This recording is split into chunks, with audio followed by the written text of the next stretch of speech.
Hello, it's me again, Lindsay the Frugal Crafter, and the previous video we made a really cool 10-minute skirt, and now we're going to use the leftover fabric to make a cool hair handkerchief, and we're going to also make a headband and a couple scrunchies. The technique's the same for the headband and scrunchies.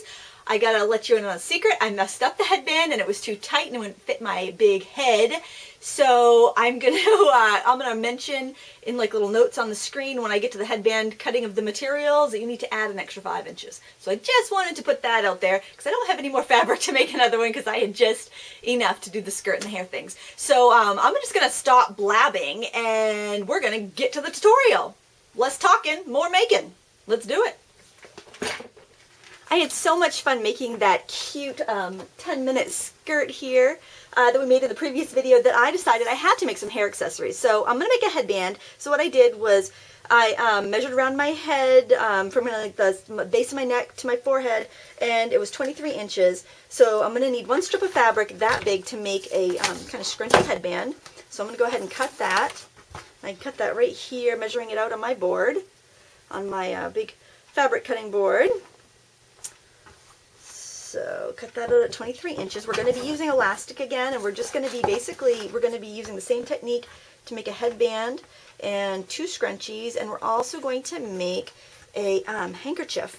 So now I want to get my handkerchief cut, and that's basically going to be like a triangle, and I think that I might want to try to make it double-sided. So what I'm going to do is actually fold my fabric over. See, I've just folded it over so I can make a square of fabric. And I'm making this up on the fly, so we'll see how it turns out. And then I'm going to want some ribbon to go with that. So what I'm going to want to do there is find some ribbon that's going to be long enough to tie a bow. So I'm actually just going to wrap that around my head, give me a little extra, and I'm going to cut that ribbon off.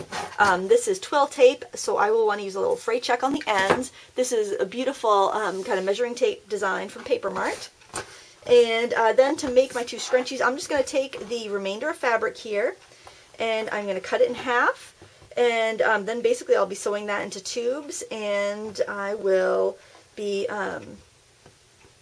putting in some elastic. So that's going to be pretty easy too. I'm just going to cut that through like that. So we've got 2 scrunchies, a hair handkerchief, and a headband. So let's go to the sewing machine and see how it all turns out.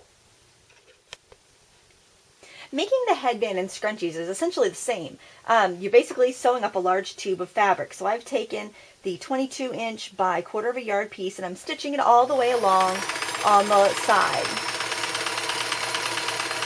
You'll do that for each of the pieces that you're going to use for the scrunchie as well. And then we'll just be turning it right side out and adding elastic. After you've got your tube sewn, you can just kind of reach your arm in there or a knitting needle or whatever you have and kind of turn it right side out. I think I'm going to use one of these big honking knitting needles to help me on my quest here. Just turn it right side out. Trim your threads if you haven't done so. I haven't done that yet. And then, whoa, I just dropped it. We're going to put our elastic in. Such a weird doing a video here at this angle.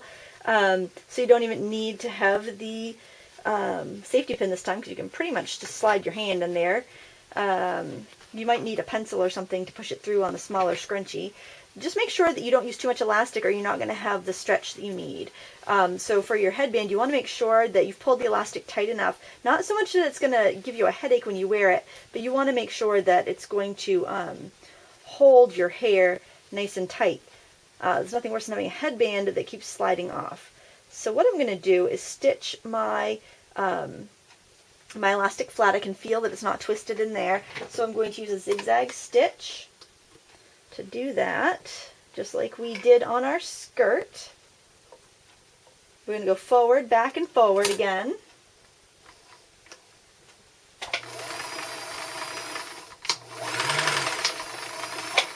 Nice and secure. I'm going to try to trim all my threads at once. Throw them in my waste basket. Alright, so now this part is very simple. What I'm going to do is turn under one side, and then I'm just going to slide this other part in there. I don't need to turn over both sides. I'm just going to slide it in there and try to match up my seams, so, and then I can turn that so the seam's on the inside when I wear it. But I just want to get that in there, make sure my elastic is flat underneath, and I'm just going to stitch across the entire thing. That's going to capture in all those raw edges, and it's going to make a really nice headband. I want to make sure I don't lose too much fabric here because I want to make sure it will fit on my head, but I want to also make sure that I've put it in there deep enough that I've captured all of my edges, and also that my seams are lined up. Not that you'd really be able to tell, but it's always nice if you can to finish it neatly. And now simply stitch across. Be sure to lock down your stitches at the front and the back, and make sure your thread is underneath your presser foot. There. Oops, I want a straight stitch for this too, so make sure you don't change your stitch length while it is in the fabric, or you will break your needle.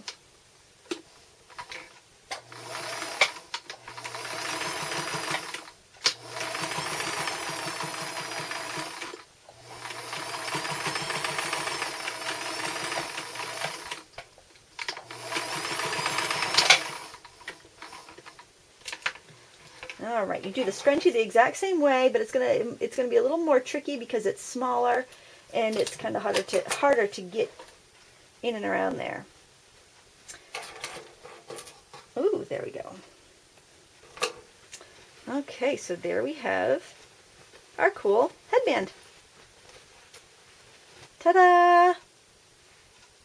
Because I'm doing this on the fly, I just realized that this would be nicer if I had some interfacing in this handkerchief. So I've just got this embroidery interfacing. It was 10 cents a sheet at Martin's, and I am just cutting a piece to fit this this handkerchief piece. I am not going to be hemming it. I decided I would rather use some bias tape because that would give me a neater finish, because I'm not a very good hemmer. And so what I'm going to do here is sandwich that in as good as I can. I might need to trim some if I don't have it lined up just right. Making it up as I go along here. I think that's going to be pretty good. Oops, not very even on that back side. Maybe not. I might need to do a little overall trim. That looks good there. I think I'm just going to have to trim a little bit off here. Boy, I should get my rotary tools out. This would probably be a lot easier with a rotary cutter. And then I'm going to go ahead and pin my bias tape on. I'm going to actually stitch this down on top afterwards. And I actually found some other ribbon that I might even like a little better. So I'm not completely committed to that ribbon yet, but I am committed to using bias tape. And let's see, is that the closest red I have? I'm just going to dig through my stuff here. Piping would be cute too. Oh, actually, that is, that's a better color. That's single fold. Let's see if I can hack using that. I might have to get out the iron. Oh my goodness, this project's turning into more work. Let's just take a look at this here. Oh no, I can handle that. I probably will need the iron, but so I am going to pin some bias tape to this, and we're going to sew that all together in one seam. But I wanted to just show you how we're going to put this together. So I've got my pins here, and I'm going to unfold this and pin this to the right side of my fabric, and then we're going to sew it down.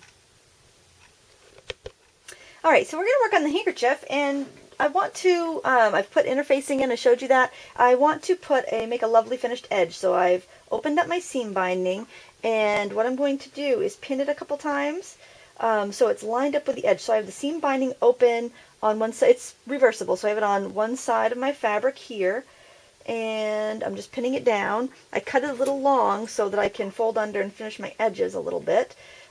If you're an experienced sewer, you probably have a way better way to do this, but this is going to look neat enough for me here. So what I'm going to do is sew on that crease, and I've changed my thread, so I have matching thread here, and top and bottom thread. I'm going to go forward, reverse, and forward again. Try to stay on that crease if you can. I just put a couple pins in so my layers don't slide apart.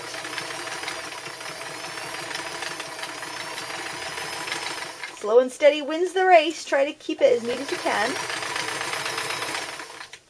And I've also left it a little long on this side because I want to fold over that edge and make it nice and neat.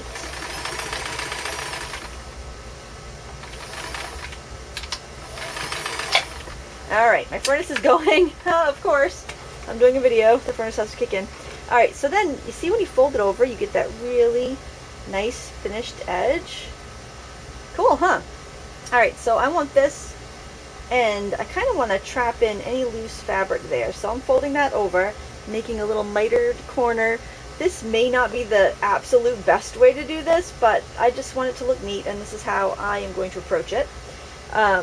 If you have been sewing for a while and you want to say, hey Lindsay, that's not how you do it, feel free to leave a comment and tell me a better way, because I want to learn as well as everybody else. So actually, I'm not even going to pin that side, and I'm going to go ahead and stitch it down on this side, trying to keep it nice and straight and neat. Oops, I just caught that other side with my thread. Oh well, it's just a handkerchief, it's going to be fine. Ooh. Sometimes when you have thick layers like this, your machine wants to give you a little trouble, so you have to kind of use the wheel on the side to encourage it. Should be fine once you're past the that double layer of the seam binding. I mean the bias tape, sorry.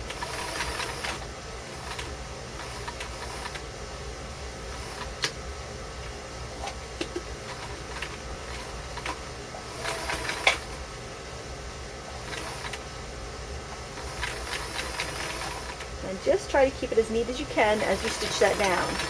You could press it if you want, but I'm not going to bother with that.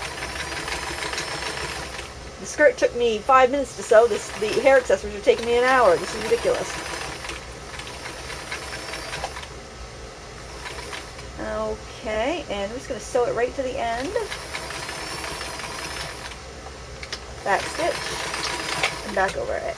Now I'm going to be sewing a ribbon over this, so I'm actually going to cut that off because those edges are going to get locked down when I sew the ribbon. I think I can cut it even really close and it'll be just fine. Alright, so there we have a relatively neat, stiff, hanky headband thing. Now the front looks alright. This part here though, I showed you, I just want to show you that little mistake. My seam binding had folded under when I stitched that side, so you know, it's not that big of a deal, but you want to try to avoid catching and folding over other fabrics when you're sewing multiple layers together. It's going to be fine for this project because it's just a headband, but just in the future so that you'll know. Now we're just going to sew our ribbon across the edge.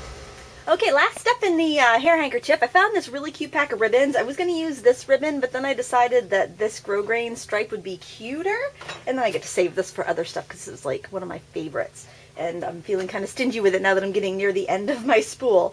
So what I'm going to do is basically, I've still got my red top thread in there, and I'm going to try to very carefully sew just on that center red stripe so that you really can't see the stitching. So let's see how that goes. We're going to go forward, back, and reverse just like before.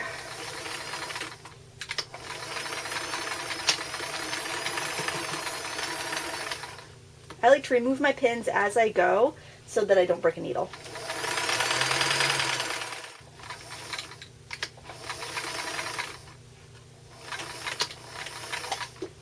Okay, there we have it, all finished and looking mighty fine. And I can't wait to go try this on and see how it turned out. It's very exciting. Well, there you have it, how to make some hair accessories. I do have to have some full disclosure. Dishclosure? What's dishclosure? When I admit that I haven't washed the dishes today to my husband, that's dishclosure. Alright, anyway, so my lovely headband, it's too small, it's going to be a huge scrunchie. So when you make the headband, forget what I said about measuring your head and measuring the fabric to that same length. Add like 5 inches. This is going to be a big scrunchie or maybe a headband for one of my American Girl dolls or something. It's just too tight to wear. So I wanted to let you know that before you got all excited and made this. Cut your fabric longer for the headband. But I'm probably going to wear this because this is so cute. Thank you so much for watching. Until next time, happy crafting.